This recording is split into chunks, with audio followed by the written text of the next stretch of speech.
বন্ধুরা, আমরা আগের ভিডিওতে দেখেছিলাম কি করে রাইনএক্স ফাইল কনভার্ট করে সিএনভি থেকে রাইনএক্সে কনভার্ট করলাম সেটা।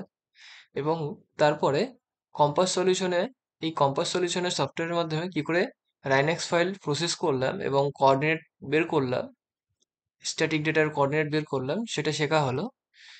আজকে আমরা জানবো, বা এখন এই ভিডিওতে আমরা জানতে পারবো যে কি করে আমরা ডেটাম সেট করব।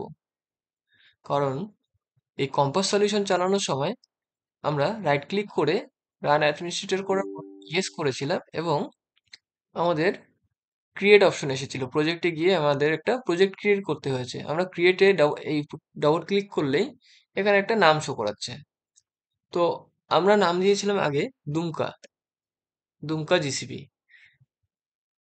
এবারে আমরা নাম দিচ্ছি দুমকা টেস্ট। সেকেন্ড কাজ ছিল আমাদের সিলেক্ট পাথ, কোন জায়গায় ফাইলটা আমার আছে। ডেস্কটপ থেকে আমরা সঞ্জিত বাবু বলে একটা ফোল্ডার আছে, সেখান থেকে সিলেক্ট করেছিলাম। এটা হয়ে গেছে। এবার তারপরে করেছিলাম ইউটিএম অথবা 45 জোন, যে কোনো কিছু একটা করেছিলাম। সেটা আমরা ইউটিএম এ করেছিলাম, করে ওকে করে দিয়ে আমরা নেক্সট অবজারভেশনে গিয়ে কাজ করেছি। আজকে আমরা জানবো এই যে টেমপ্লেটটা, এটা কি করে আমরা তৈরি করব। এই টেমপ্লেট তৈরির কাজটা একটু ডিফিকাল্ট, বা একসাথে যদি আমি ভিডিওতে দিতাম ভিডিওটা অনেক লং হতো এবং আপনাদের অসুবিধে হতো। তাই আমি মডিফাই অপশন এখন কি করে করব, বা এই টেমপ্লেট কি করে তৈরি করব সেটা আমরা দেখাবো। প্রথমে চলে আসবো আমরা মডিফাই, মডিফাইয়ে ক্লিক করলাম। এখানে আমরা ক্রিয়েট অপশনে চলে আসবো। ক্রিয়েটে আসার পর টেমপ্লেটটার একটা নাম দেব। আমরা কোন জোনের ভিত্তি, এটা সাধারণত জোনের ভিত্তি করেই টেমপ্লেটটা তৈরি করি। আমরা এখন 45 জোনে আছি, এটা যদি 46 হয় তখন 46 দেবো। তো আমার নামটাও সেরকমই দিব, জোন 45 দিয়ে দিচ্ছি। আগের থেকে নাম একটা দিয়ে দিলাম। এটা আমি যে কোনো কিছু দিতে পারি, যাতে আমার 45টা দেওয়ার উদ্দেশ্য ইন্ডিকেট করছে 45। ইকুইপমেন্ট কি ইউজ হচ্ছে, আমাদের বিভিন্ন রকম মডেল আছে।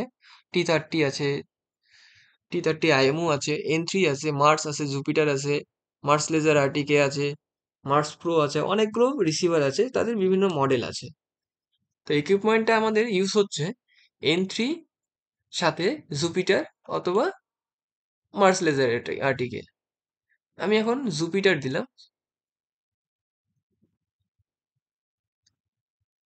নেক্সট আসছে ভার্টিক্যাল ডেটাম, নুন থাক, ফিল্ড সার্ভে, এগুলো কিছু দিতে হবে না, ম্যান্ডেটরি নয়। নেক্সট অপশনে আসছি ডেটাম। আমরা এক এক করে এখানে টাইম, ডেটাম, এই তিনটে জিনিস ফিল আপ করবো। তো আমরা এখন ডিটেলসের মধ্যে জোনের নাম দিলাম, টেমপ্লেটের নেম দিলাম, আর কোন ইনস্ট্রুমেন্ট ইউজ হচ্ছে সেটা দিলাম। এবারে আমরা ডেটামে আসবো। আসার পর এখানে দেখুন ডেটামটা আননোন হয়ে আছে। এই জায়গায় আমরা চেঞ্জ করব। কি চেঞ্জ করব, ডেটামটা কি আছে সেটা সেট করব। চেঞ্জে ক্লিক করলেই একটা নতুন উইন্ডো খুললো। এখানে দেখুন ইউটিএম একটা সেট হয়েই আছে। সাধারণত এই ইউটিএম লেখাটা থাকে না, যারা নতুন করছেন তাদের এই ইউটিএম লেখাটা আসবে না।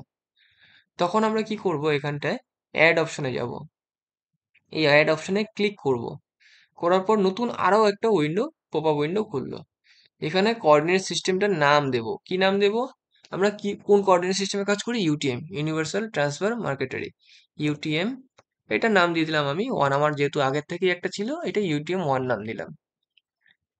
WGS84 ইলিপসেট, সেটার উপরই কাজ করি, তাহলে আমার চেঞ্জেবল হলো না, এরা WGS84ই থাকলো। এবারে নর্থিং ইস্টিং নিয়ে কাজ হয়, সেটা থাকলো। ডেটাম কনভার্টার, এখানে আমার কোনো পুট করার কিছুই নেই। প্রজেকশন মোডটা আমার অবশ্যই লাগবে। এখানটায় আমি ইউটিএম সিলেক্ট করব। প্রজেকশন মডেল আমরা ইউটিএম সেট করে দেব। দেওয়ার পর নর্থের উপর কাজ হবে, এখানে কোনো সেটসারি করার দরকার নেই। নেক্সট আসছে আমার জোন। জোন কি থাকবে, 45। আমরা যদি 45-এ থাকি তাহলে 45, আমরা যে জোনে থাকবো সেই জোনটাকে সিলেক্ট করব। যে 43-তে আছে তারা 43 করবে।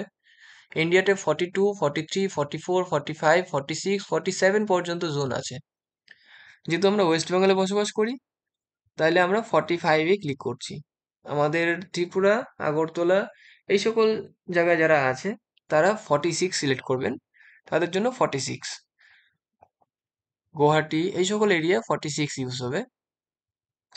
আপনারা বিভিন্নভাবে জোন দেখতে পাবেন এবং জানতে পারবেন, এবং বিস্তারিত যদি আবার জানতে হয় বিস্তারিত ফোন করবেন, আমার কন্ট্যাক্ট নাম্বার দিয়ে দিব ভিডিওর শেষে বা ভিডিওতেই দিয়ে দিব, আপনারা যোগাযোগ করবেন ডিটেলস জানার জন্য। এখানটায় আমি ইউটিএম সেট করলাম, জোন দিয়ে দিলাম 45।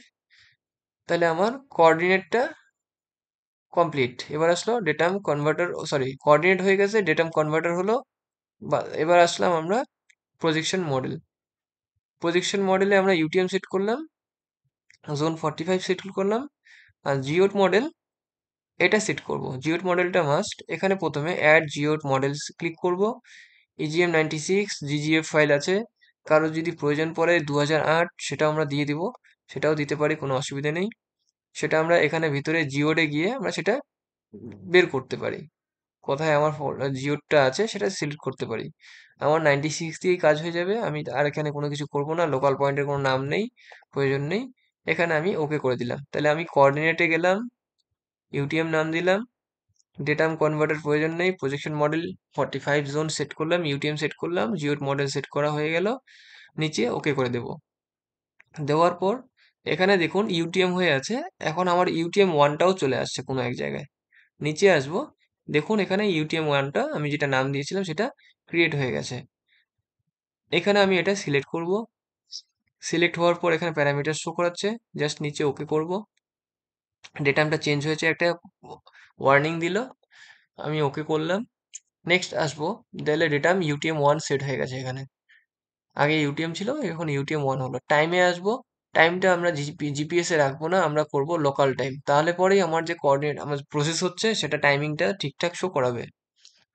এখানে আর কিছু করার নেই, ইউনিট ফরম্যাট, ইম্পোর্ট, কন্ট্রোল এগুলো কিছু করতে হবে না, জাস্ট সিঙ্গেল ওকে করব। তাহলে এটা তো হয়ে গেল। হয়ে যাওয়ার পর দেখুন এখানটায় আপনি অটোমেটিক জোন 45 রেডি হয়ে গেছে। আগে দুটো ছিল, 45 কোল, ইউটিএম 45। এখন দেখুন জোন 45 আমি একটা নাম দিয়েছিলাম শুরুতেই, সেই নামটা চলে এসছে এখানে। এখান থেকে আমি ক্লোজ করলাম। এবার দেখুন এই ডিফল্ট টেমপ্লেটে এবার জোন 45 বেরিয়ে এসছে। ক্লিক করলাম, এই যে এন3 জুপিটার নাম দিয়েছি, ইউটিএম ওয়ান দিয়েছি, জোন 45 নাম দিয়েছি, টাইমিং সবকিছু শো করাচ্ছে। এখানটায় সিঙ্গেল ওকে করলাম। তাহলে আমরা জানতে পারলাম প্রথমে আমরা তখন আগের ভিডিওতে কি করেছি, প্রজেক্টের নাম দিয়েছিলাম, সেকেন্ড কোথায় ফাইলটা আছে ফোল্ডারটা আছে সেটা বের করে দিয়েছি সিলেক্ট পার্ট থেকে, আর এখান থেকে জোন সিলেক্ট করেছিলাম। এবারে আমরা মডিফাইয়ে গিয়ে জোনটা তৈরি করলাম, এই 45 জোনটা তৈরি করলাম। করে আমরা এখান থেকে ওকে করলেই জাস্ট এখানে শো করালো, একটা ওয়ার্নিং দিল পপ আপ উইন্ডো, ওকে করবো, বাস প্রজেক্ট ক্রিয়েট হয়ে গেছে। এবার আমরা অবজারভেশনে আসবো, আসার পর ইম্পোর্টে যাব।